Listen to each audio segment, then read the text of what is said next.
everyone, Mike back with another daily drive. We'll be taking this ventilation shaft from Calais to Lille, just 2,050 euros. It's like 17.34 per kilometer, and it is an important delivery, so we get a little bit of a bonus there. I'm going to actually start this episode by, this is I'm going to be discussing various things during these shows from now on, probably mostly video game related. So it'll be like a little kind of vlog. You can just watch the drive as we do a vlog. Get the engine started. Alright, where is the exit? Over here. And how far are we going? Just 98 kilometers, not very far. But today's video game discussion, I ended up reading that with Street Fighter V, the DLC will be you can either pay for it with like microtransactions, or you can grind it by playing games and winning matches. Apparently there will be two forms of currency in Street Fighter V. One is the earnable currency, and one is currency that you purchase with real money. I think this is mostly because Capcom came under fire with, was it Street Fighter 4? It was also Street Fighter Cross Tekken, the various versions of Street Fighter 4.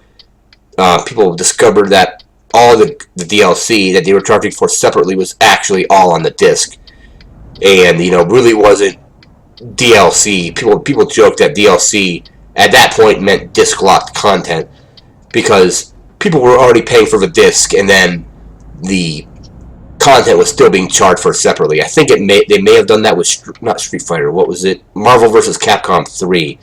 I don't know if that was all the versions, but I think the original one had two DLC characters that were announced as DLC characters way before the game even came out. It was Shoma Gorath, which I guess is from Fantastic Four, and Jill from Resident Evil were DLC characters for Marvel vs. Capcom 3, and they were announced, like I said, months before the game was released. So they were already either done with those characters or just about to be done, and just locked them away as DLC. I don't love microtransactions, but I would rather have microtransactions for the cosmetic stuff like the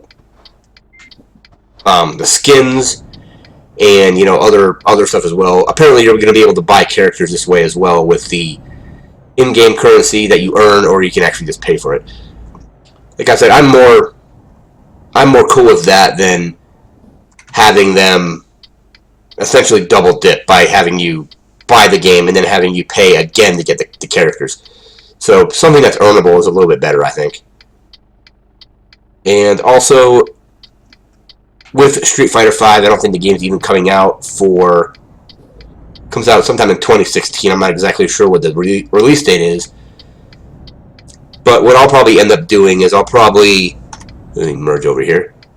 I'll probably wait until they do a more definitive collection, because it's Street Fighter. You're never going to come out with a couple versions of Street Fighter V. Like with Street Fighter 4, there was Street Fighter 4, then there was Super Street Fighter 4, then there was Super Street Fighter 4 Arcade Edition, and all these different versions of the game, and the other ones featured DLC when the other ones didn't. So what I'll probably end up doing is I'll probably end up waiting to get Street Fighter V until they have a package that includes at least the characters. The skins and the costumes aren't really all that important to me.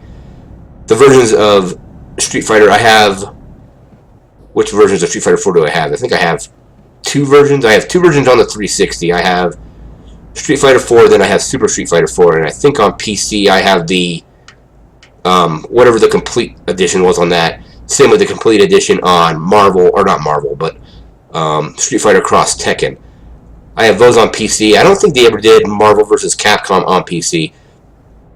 I kind of didn't really like Marvel vs. Capcom 3 as much as I thought I would have. It was the engine was different. I think it used the engine from Capcom's Lost Planet to actually make the game, and it wasn't really why they didn't use a Street Fighter 4 engine is beyond me, but the concept, and I prefer Marvel vs. Capcom 2 over Marvel vs. Capcom 3 any day, just because there's more characters, there's more variety, You know, you can get that game. I don't know if it's still available on the Xbox Live Arcade, because I have it on.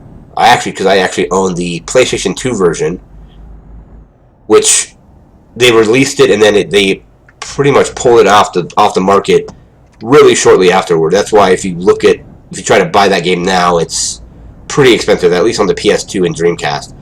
But then they re-released it on the Xbox Live Arcade. I think they released it on PSN as well, and it had some updated visuals for HD and things like that. But Street Fighter V, I'm probably going to. It depends on what systems it comes out on. If I have a next-gen system, by the time it comes out, I might just rent it and then return it, and then, like I said, wait for a more definitive version that has the characters, at least the other characters included. And I would also like to see what their pricing is going to be for these characters. Like how much in-game currency is it going to take to use to purchase this? Or basically, how many hours are you going to have to put in to get a character? Is the character going to cost, say, 100 hours of gameplay, and then, or for grinding, or like say like 10 hours, or $10, I should say, $10 to purchase it? It'll be interesting to see what their pricing is, because they came under a lot of fire for having stuff that was essentially already done, and then the reasons that they had for doing it were kind of, you could tell they were full of shit when they were basically saying they wanted to make it easier for people that didn't have the content to see the content and things like that, which they could, I think they could have put in some netcode that would say, it would basically be like an if-then statement, say like if player 2 has this content, then show the new skin or the new character, or not the new character, but yeah, skins. If they don't have it, then show the old skin. So if I'm playing as Ryu and I have I don't even know what they call the skin. It's like evil Ryu skin, or it's basically he has like the Akuma or the Guki, whatever version you want to call it. He has that suit on instead of the traditional white. So if I have the black one and my friend I'm playing against, say over Xbox Live or over Steam, I guess it was Games for Windows Live for a while with those games, and they took that out. I think Capcom Cross Tekken still might have, or Street Fighter Cross Tekken might still have the Games for Windows Live support. I know they took it out of Street Fighter, but I'm thinking what they probably should have done is that if then statement saying, you know, if I have the skin and they don't, just show the original skin, the original default skin, and if they have the purchase skin or the disc lock skin, then just show that skin and things like that. Not really sure. It's going to be interesting to see, you know, how they do this and what the pricing is going to be like, because the pricing on the DLC for what the Street Fighter stuff was pretty steep. It was, I forget the exact amount of points. It was like 400 points for like a couple colors and a skin. And, you know, like basically it was way more, it wasn't worth the money to do that. That's why I waited to get the arcade edition that had everything unlocked on it on Steam. Alright, and we're almost done with this drive here. So, you know, if you like this video, go ahead and subscribe. Leave a comment if you like. Let me know what you think of this this news on Capcom doing essentially, which could be, the article said it was essentially free DLC, free if you grind for it, and then you can also purchase it. Let me know what you think of that. And like I said, go ahead and subscribe if you like the video. Give it a thumbs up. We're going to get this truck parked, and I will be back tomorrow, and we'll be talking about probably video games again, maybe Magic the Gathering, maybe, you know, other stuff, wrestling.